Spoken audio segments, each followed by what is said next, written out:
Elle est entrée dans la salle d'audience comme une ombre, le visage caché derrière ses cheveux, la tête baissée, fuyant les regards. Pas un mot, pas un sourire, seulement le froissement discret de ses pas sur le sol glacé. Il l'appelle Mia. Ce n'est pas son vrai nom, mais une barrière fragile entre elle et le monde qui l'observe. Aujourd'hui, elle allait tout raconter. Quand elle prend place à la barre, son corps trahit une nervosité palpable, les épaules rentrées, la voix à peine audible, elle garde les yeux baissés comme pour éviter de réveiller les souvenirs.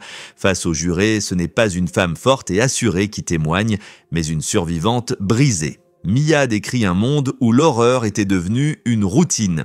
Elle parle de Sean Combs, Didi, non pas comme l'icône que l'Amérique admire, mais comme l'homme derrière les portes closes. Elle raconte comment il jetait des objets, la projetait contre les murs, comment un jour il lui a attrapé le bras et l'a claqué violemment contre une porte. Elle évoque les agressions sexuelles, à plusieurs reprises, des blessures invisibles que son silence a longtemps portées.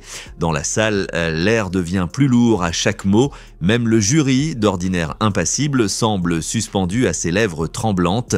Didi, à quelques mètres seulement, gribouille nerveusement sur une feuille, secoue parfois la tête mais ne lève jamais les yeux.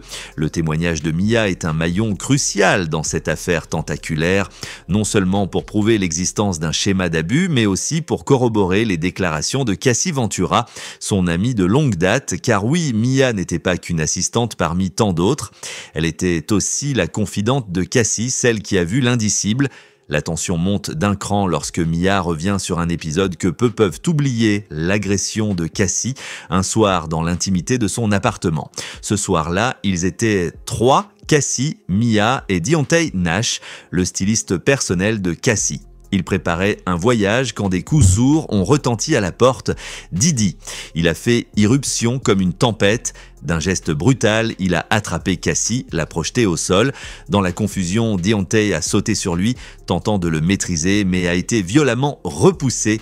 Mia, courageuse, a fait de même dans une tentative désespérée de protéger son ami. Cassie gisait sur le sol, inerte, le front ouvert par le rebord tranchant du cadre de lit. Du sang, beaucoup de sang. Mia se souvient avoir couru chercher des serviettes, paniquée.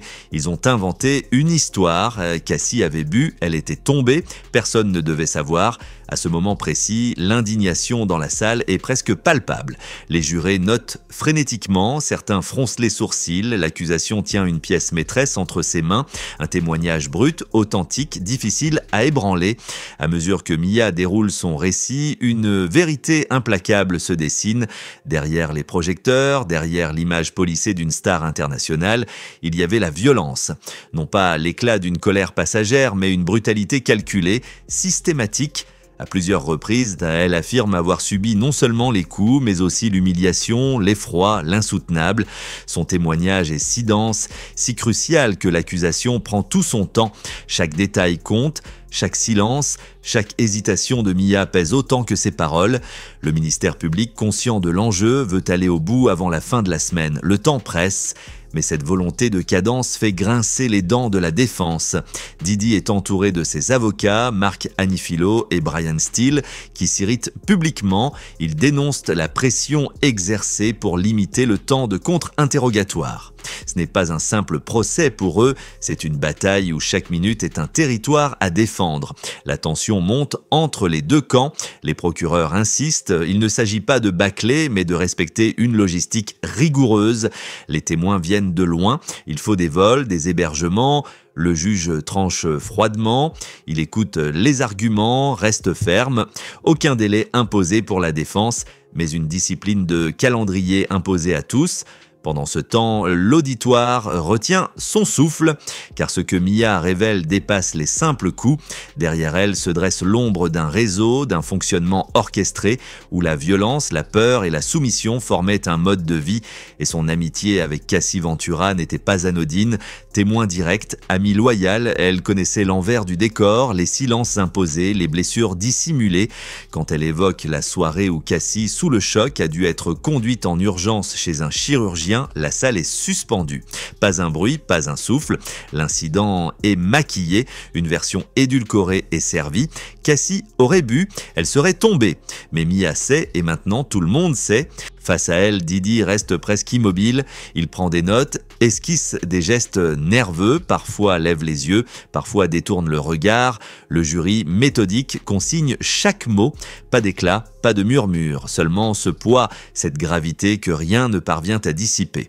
À la barre, Mia n'accuse pas seulement un homme, elle dévoile un système, une machine huilée par la célébrité, par la peur, par les complicités silencieuses. Son témoignage est un coup porté aux fondations même de l'icône qu'était Didi.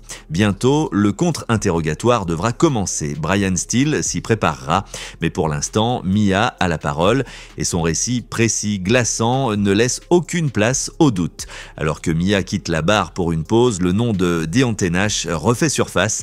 Le styliste, silhouette connue des coulisses de la mode, a lui aussi livré son témoignage juste avant elle, mais la défense n'a pas l'intention de le laisser filer sans égratignure. Le contre-interrogatoire s'ouvre sous la lumière froide de la stratégie. L'avocat Xavier Donaldson tente de fragiliser Deontay, il évoque ses liens passés avec Didi, des années après les faits qu'il dénonce aujourd'hui. Textos échangés, civilité maintenue, souvenirs de Kim Porter et d'André Harrell partagés. L'objectif est clair, insinuer le doute. Si Deontay avait réellement été témoin d'une violence extrême, pourquoi être resté en contact? Mais Deontay, fidèle à son tempérament, répond avec calme, parfois avec ce détachement désinvolte qui désarme. Oui, il a échangé des messages, oui, il a présenté ses condoléances. Non, cela n'efface pas ce qu'il a vu. La défense insiste sur un point précis, l'épisode des freak-off, ces soirées sordides évoquées par Cassie. Deontay aurait ignoré leur existence jusqu'en 2013, bien après les faits présumés. Pourquoi ce silence entre amis proches? N'est-ce pas suspect? Mais Deontay coupe court. On ne dit pas tout, même à ses amis, réplique-t-il avec une honnêteté désarmante. Ce n'est pas une trahison, simplement la complexité des relations humaines. Puis vient l'incident du cadre de lit. Là encore, la défense tente d'affaiblir la force du récit. Il souligne que Cassie, blessée à la tête, a été présentée comme une victime d'accident domestique dû à l'alcool et non comme une victime de violence. Un mensonge ou un réflexe de survie dicté par la peur, Mia, dans son témoignage, n'a laissé aucun doute sur ce qui s'était réellement passé. Le contre-interrogatoire se termine sur une note tendue. Les sourires crispés, les regards échangés trahissent une nervosité palpable.